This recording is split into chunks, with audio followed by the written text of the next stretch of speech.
What's up, guys? We are back for another video, and today is going to be the last of the Hawaii videos. So there's going to be no more lays around my neck. There's going to be no more of me holding the camera. It'll be back to normal shortly in a few days. So what we are going to do to wrap up the Hawaii videos is we are going to do more questions that we did from a couple days ago. Now, a lot of you guys sent in questions, which I very much appreciate, and we are going to continue answering those said questions. Now, if you do ever have any questions, whether it's my opinion on a topic, whether it's whatever, right, I will try to get to them as soon as I can, and try to get to them with a thorough response. And obviously I can't reply to every single question with a video or with a video format, but that is generally what we try to do, and that is the whole purpose of the second channel. Now, the second channel is not being used right now because we are in Hawaii, so we are essentially doing what the second channel's videos are on the main channel for this week.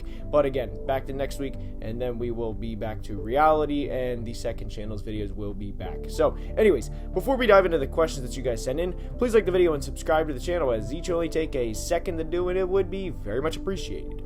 Now let's begin. The first question for today's video is from Steve Minier, and it says, do you think the Bears will keep Nick Foles? And Steve, I'm going to be honest, I do, strictly because I don't think there's a market for Nick Foles anywhere else. I don't think any team is going to willingly say, you know what, let's go trade a 6th round pick or whatever for Nick Foles. Now, unless somebody goes down big that you wouldn't expect, again, I don't even think then Nick Foles would be a considerable backup plan, as a couple years ago, well, actually 5 years ago now as time flies, Teddy Bridgewater went down on the last day of camp, and they called the Eagles for Sam Bradford, and I do think at that point in time, Sam was better than what Nick Foles is now. Now, Nick has the Super Bowl MVP and the Super Bowl run, but again, I do think Sam's body of work up to that point was better than what Nick's is now. That's just me. So I do think Nick will stay in Chicago, strictly because I don't think there's a market for him. It's not like if, Patrick Mahomes goes down, they're just going to trade for him. I mean, they still have Chad Henne, and Chad isn't, he's not good by any means, but I don't think he's that much significantly worse than Nick Foles either. So because of lack of market, I do think Nick Foles will ultimately stay in Chicago. The next one is from Ronnie Summers, and the question is QBs that can still be traded, and honestly, at this point, given that we are now in June, it is a pretty short list.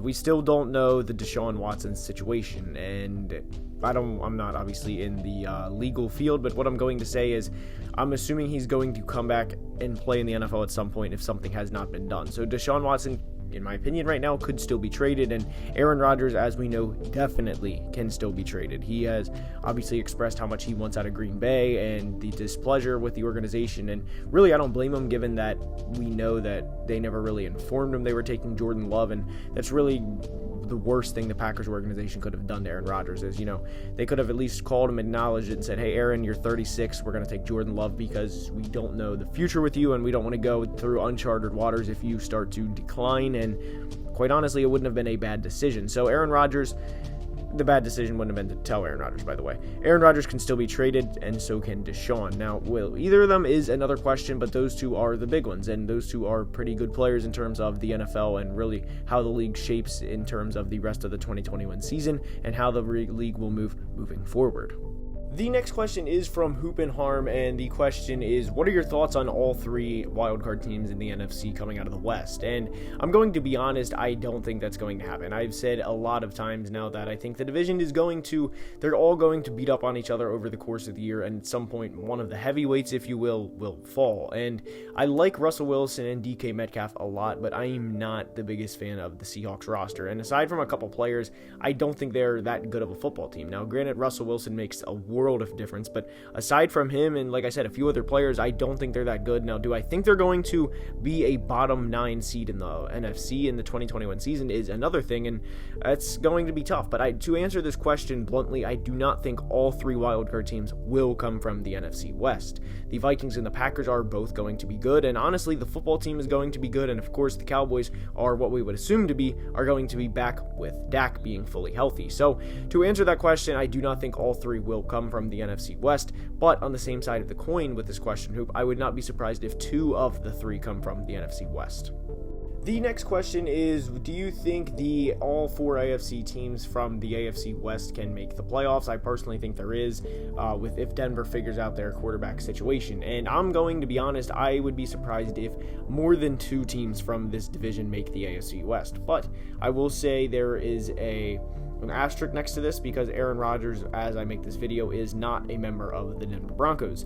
If Aaron Rodgers becomes a member of the Denver Broncos, then I think it's pretty clear that they will indeed make the playoffs. But I am not confident in the Raiders finishing in the top 7 in the AFC, as there are teams like Baltimore, Cleveland, Pittsburgh, Cincinnati, really the whole AFC North. Now Cincinnati not necessarily all that good, so I don't want to say they're better than the Raiders because I don't think that. But what I'm saying is all 4 teams from that division can make the playoffs, and then 3 of the 4 teams from the AFC East can make the playoffs, not including the New York Jets. So there are a lot of other teams, and to say that all 4 AFC West teams would make the playoffs over the other teams in the AFC, especially, with Baltimore and Cleveland surely getting at least 2 of the spots, I don't see it happening. And that's no disrespect to teams like the Raiders, for example, or the Chargers or whoever. I just don't see them all 4 making the playoffs and having 11 plus wins over teams like the Ravens and the Browns. And truth be told, I do think I don't want to say a sophomore slump, but I do think Justin Herbert is going to come down to earth a little bit in 2021 to keep up those numbers. And really what he is projected to be right now is hard for anybody, and it's he is projected to be, because of the season he is projected to be like a 40 touchdown player, and that's a lot harder than people are going to realize. And could I be wrong on Justin Herbert? Yes, because the defenses in that division are not exactly the best, so Justin could still very much feast in that division. But to expect Justin to be this 45 touchdown player in 2021, which by the way wouldn't be out of the realm given the trajectory that his career is currently on, it's going to be tough for him to keep that up. And for that reason, the Chargers, I would like to see them make the playoffs, but on the same side of the coin, I also wouldn't be surprised if they didn't, which that is different than me saying definitively they will not make the playoffs, because I did not say that. I do think they will get at least 9 or 10 wins, but to definitively count the Chargers in based on the projection that Justin Herbert will only get better it's a tall tale given what he did in his rookie season in 2020. And the final question for today's video is, who do you think will start, Justin Fields or Andy Dalton? And this is a lot more than just, okay, 11th overall pick, plug and play, day 1, boom, go. See ya, Andy Dalton, thanks for nothing. It's a lot further than that. And to answer this question, we really have to kind of dive back on Andy Dalton's career, because Andy Dalton at a point was a very serviceable player. And I think I could be wrong on this, but I do think Andy made a Pro Bowl in his early days in the 2010s. And to simply say that Andy Dalton is this trash, bona fide scrub, as Stephen A. Smith would say, would not be right. He's not that bad. Now, to say he's good is obviously something else, but to say Andy Dalton is not a good quarterback is, he's not good, but he's also not horrible. So I'm not saying, you get where I'm coming from on this. So to say week 1 Justin Fields is definitively going to be the starter just because Andy Dalton and Nick Foles are on the roster is not true. And the players that Justin Fields are going to throw to, aside from Allen Robinson, aren't exactly all that good. Now, to say they're again, the weapons that he's throwing to aren't bad, but they're definitely not good either. You don't look at the Bears receiving core outside of Robinson and say, you know what, that's what I want to build around, because that's certainly not what you want to build around as an NFL franchise. But to answer this question, I do think Andy Dalton will start, the first maybe 2, 3, maybe even 4 games, maybe the first quarter of the year, and give Justin some time to really develop and learn the system. And I'm sure Justin is working his tail off, as Justin's, everything in the draft process, from former coaches, from former teammates, all they did was rave about Justin's work ethic. So to me, there is no hesitation or question whether or not Justin can become the guy. He will become the guy, and that's just a matter of time when, not if.